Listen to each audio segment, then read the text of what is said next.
Eu conheci o movimento estudantil nas ruas. Quer dizer, na verdade, foi na sala de aula.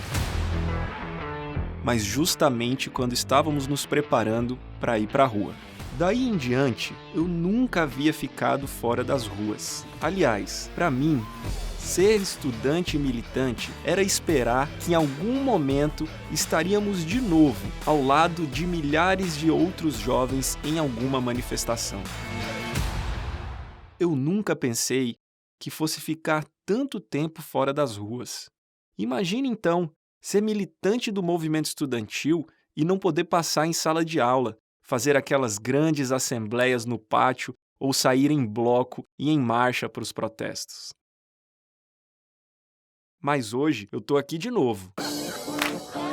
Por um momento, até achei que talvez findasse o meu período como presidente sem voltar às ruas. Quis o destino e a ousadia do nosso povo que não.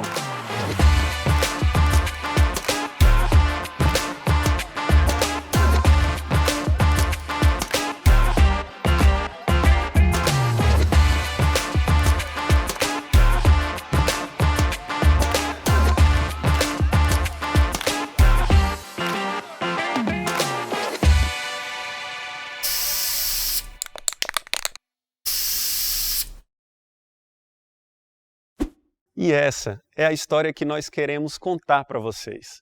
De uma geração de jovens que, acostumados com assembleias e auditórios lotados e multidões nas ruas, de repente se viu entregue à solidão de suas casas.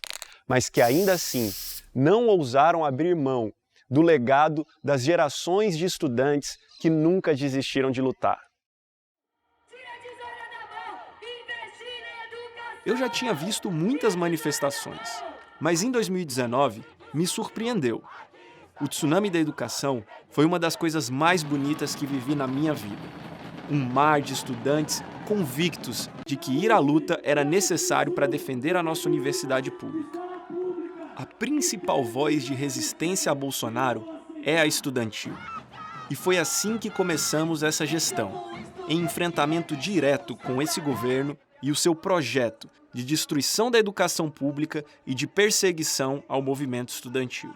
No primeiro dia de gestão da Uni, interrompemos o ministro da Educação cara a cara para defender as universidades. É isso que nós precisamos. Precisamos debater como retomar os cortes que foram feitos, como devolver o dinheiro do contingenciamento, ministro. Nós estamos à disposição, os estudantes estão à disposição para dialogar, mas a gente quer resposta para hoje. Aqui a gente quer solução para o que vai acontecer com os estudantes que estão sem bolsa, não estão conseguindo fazer as suas pesquisas, estão nos procurando desesperados. As ruas de 2019 não se resumiram apenas a maio. Fomos milhões ainda em agosto, seguimos nas ruas em setembro e em outubro. Mandamos o Futurice pro limbo e reconquistamos as verbas das universidades. E aí a gente foi exitoso. Tanto que no final desse ano de 2019, que vem de um processo de lutas do Futurice, dos cortes nas universidades, o ministro do governo Bolsonaro, o ministro da Educação, Weintraub, faz um ataque direto às estruturas do movimento estudantil. CEAs, DCEs, a Uni, as UEs. Como? Pela emissão da carteirinha, né? Porque a principal pedra no sapato do Bolsonaro foi o tsunami da educação. E nós, no final, conseguimos derrubar o Weintraub. Em 2020 foi um choque. Já imaginávamos que não seria um ano fácil, mas não esperava que fosse tão difícil. Começamos achando que seria o momento certo de unir o povo brasileiro contra o Bolsonaro. Mas eis que um outro inimigo poderoso se colocou no caminho: o coronavírus.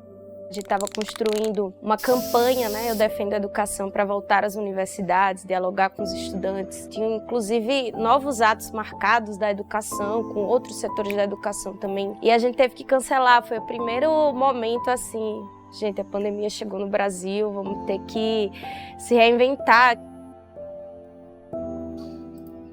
Fala pessoal, boa noite a todas e todos que esperaram aí alguns minutinhos para começar a nossa live. Para quem está acostumado a ter o contato como principal forma de juntar a gente, se isolar foi muito difícil. Mas naquele momento, o isolamento era a nossa principal arma para combater o vírus, né? A gente defende muito a opinião da ciência, a opinião dos médicos, a opinião daqueles cientistas que estavam ali também na linha de frente, tentando barrar o vírus, né? E a gente precisava contribuir com isso. Então a gente optou por se isolar, optou por contribuir mesmo na contenção da disseminação do vírus, né?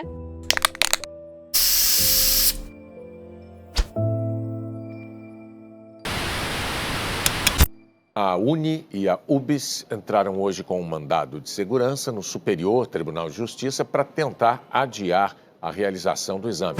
Mesmo dentro de casa, a gente conseguiu realizar grandes mobilizações. Teve um momento que o governo, um momento crítico da pandemia, sensível, o governo queria realizar o Enem presencial, colocar milhões de estudantes em salas de aula, andando de ônibus pelas cidades, para realizar o exame. E a gente entendia que naquele momento aquilo era muito grave.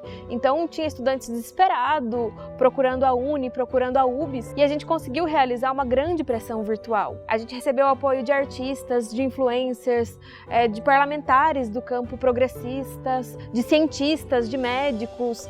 Então foi ali um momento mesmo de muita união da sociedade para que a gente conseguisse fazer uma pressão, e essa pressão possibilitou que a gente adiasse o Enem. E isso foi uma vitória importante que a gente conseguiu naquele momento. Uma outra vitória que foi muito importante também foi a aprovação do Fundeb, né? Que é o fundo ali que financia as escolas públicas, a educação básica. Então, junto com a UBS também, mais uma vez, a gente conseguiu, por meio de tuitaços, por meio de levantar tags, por meio de pressão nos parlamentares que eram contra, fazer com que o Fundeb fosse aprovado. E isso é uma conquista importantíssima para a nossa geração, que defende a educação pública e que defende a educação como construção do país, né? A nossa luta é todo dia.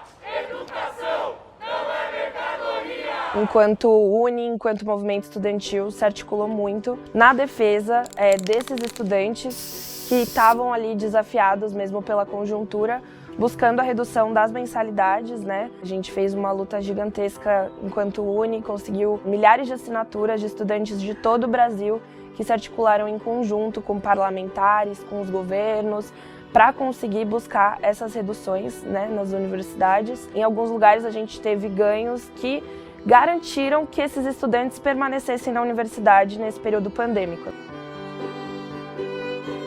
As angústias de uma vida sem o cotidiano da universidade, isolados em casa, longe dos amigos, dos companheiros e companheiras de luta, se somavam a uma revolta que ficou contida nas telas e nos algoritmos. Os números crescentes da pandemia nos assombravam. A morte estava cada vez mais perto. E a luta nas redes já não parecia mais ser o suficiente diante de um verdadeiro genocídio. E durante esse período, né, a gente estava ali se reinventando com lives, com mobilização nas redes, e aconteceu um grande boom mundial, né, que foi o assassinato do George Floyd. E a partir disso teve diversas mobilizações nos Estados Unidos pela luta antifascista, a luta antirracista, e isso começou a repercutir também aqui no Brasil. E nesse momento a gente começou a ficar ali se perguntando, e aí a gente convoca também essa mobilização, a gente vai também para as ruas, vamos aqui convocar a nossa base de estudantes para poder fazer essa luta antifascista, antirracista. E nesse vai e volta de pensamento, a gente falou assim, não, vamos direcionar que as pessoas que se sentem à vontade, que se sintam preparadas, possam ir para as ruas e possam ocupar esse espaço. E nesse processo a gente começou a pensar também algumas ações simbólicas que pudessem ali mobilizar o conjunto dos estudantes nas universidades, nas suas cidades, para lutar em defesa da vida, lutar em defesa da vacina e também falar da importância que a universidade tinha naquele momento, né, e tem até hoje.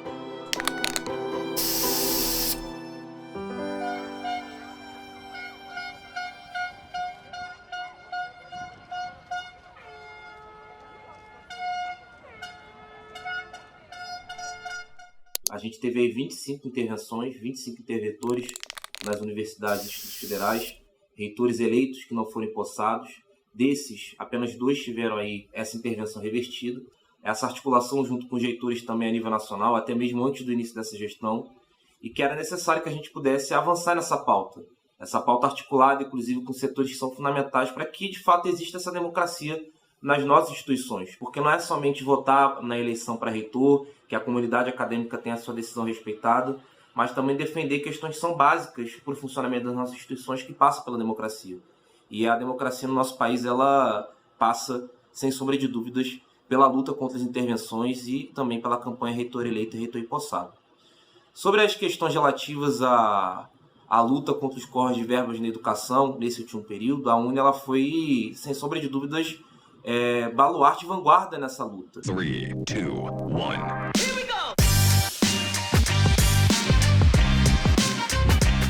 A jornada de lutas em março de 2021 parecia uma retomada mais firme da rua, mas ainda com muitas características simbólicas.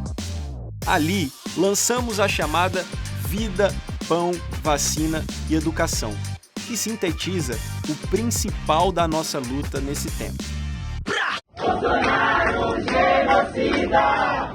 Mais vacina e menos cloroquina! Bolsonaro, genocida! Mais vacina e menos cloroquina! Bolsonaro, genocida! Mais vacina e menos cloroquina! Bolsonaro, genocida! Mais vacina e menos cloroquina! A campanha, né, Vida, Pão, Vacina e Educação, foi no sentido de apresentar perspectivas mesmo para a nossa juventude, que estava aí sem emprego, na insegurança alimentar, com medo do coronavírus. Através da educação e da produção de ciência nas universidades públicas, trouxe perspectiva para a nossa juventude. Mas o que a gente viu em 2021 foi um aprofundamento no começo do ano também da crise sanitária, da crise econômica. Vamos se reinventar para fazer uma bienal importante, né, com o tamanho e volume dos debates também que a gente já acumulou ao longo de várias edições da Bienal, de tantos artistas, né, que têm inclusive resistido, se levantado junto com os estudantes para resistir, né, a essa escalada neofascista no Brasil. Fizemos de uma maneira híbrida, tivemos alguns shows sem a presença física dos estudantes, mas, né, com mesas, com debates que pudessem, né, também trazer o que os estudantes têm produzido de arte também como forma de resistir.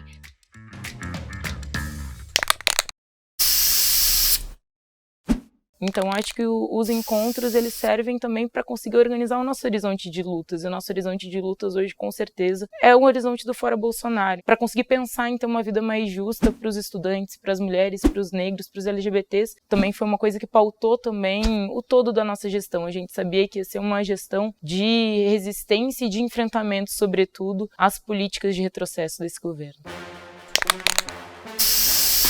Foi uma ampla articulação que teve aí como objetivo ecoar dentro, né, do parlamento as vozes que já vinham apontando nas ruas um limite, né, um limite da população que estava dizendo chega, que não aguenta mais esse governo. As vozes da juventude, as vozes dos estudantes que ocuparam as ruas aí contra os cortes da educação, as vozes da negritude que ocupou as ruas aí em denúncia, né, dos tiros que vêm invadindo as casas das pessoas, né, nas periferias de norte a sul do país. Foi um momento que demarcou uma ampla unidade, né, uma ampliação de uma unidade em torno de todos aqueles que hoje têm como sua tarefa derrotar o Bolsonaro.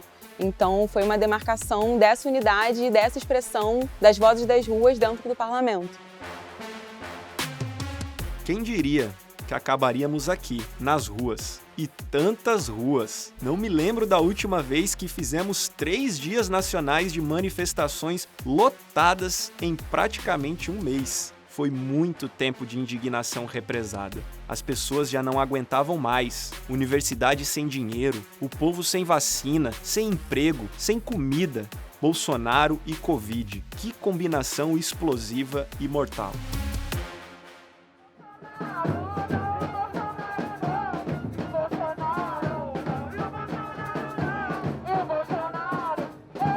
Esse fato em que da decisão de muita gente que se sentia insegura com o vírus, se sentia muito mais insegura com o governo Bolsonaro. São fatores que eu considero que fizeram que as pessoas tivessem a coragem de ir para as ruas e se levantar contra todo esse anteprojeto que tem sido imposto ao nosso povo. E eu tenho a impressão que esse próximo período, os estudantes podem romper com esse projeto que não quer ver a gente na universidade. A gente tem proposta para o país, a gente tem proposta para a educação. A gente acredita que a educação precisa ser o pilar do desenvolvimento nacional do nosso país. E a partir disso, a gente acredita que a gente precisa ampliar esse processo da entrada do povo na universidade. E a gente precisa conquistar muita gente, mas muita gente mesmo para se mobilizar e derrotar esse governo da desesperança, esse governo que nos deixou com fome, esse governo que nos tirou o ar, a vida, para entrar em um novo ciclo, em que o nosso país possa voltar de cabeça erguida a defender e acreditar no verde e amarelo, em defender e acreditar na democracia e na educação. Que gestão! Não foi a que a gente queria, mas nunca é. Foi a que tivemos. E nela, nos desafiamos e aprendemos, com a certeza de que a história vai sempre se lembrar daqueles e daquelas estudantes que de casa ou da rua não abandonaram o seu país. Mas aqui seguimos, sem nunca desonrar a nossa história. A luta e a perseverança estão no nosso DNA. Estudante é sinônimo de esperança, e que nesse momento em que o nosso povo, e em especial a juventude, se levanta pelo que é justo, que possamos seguir sem deixar acabar a esperança.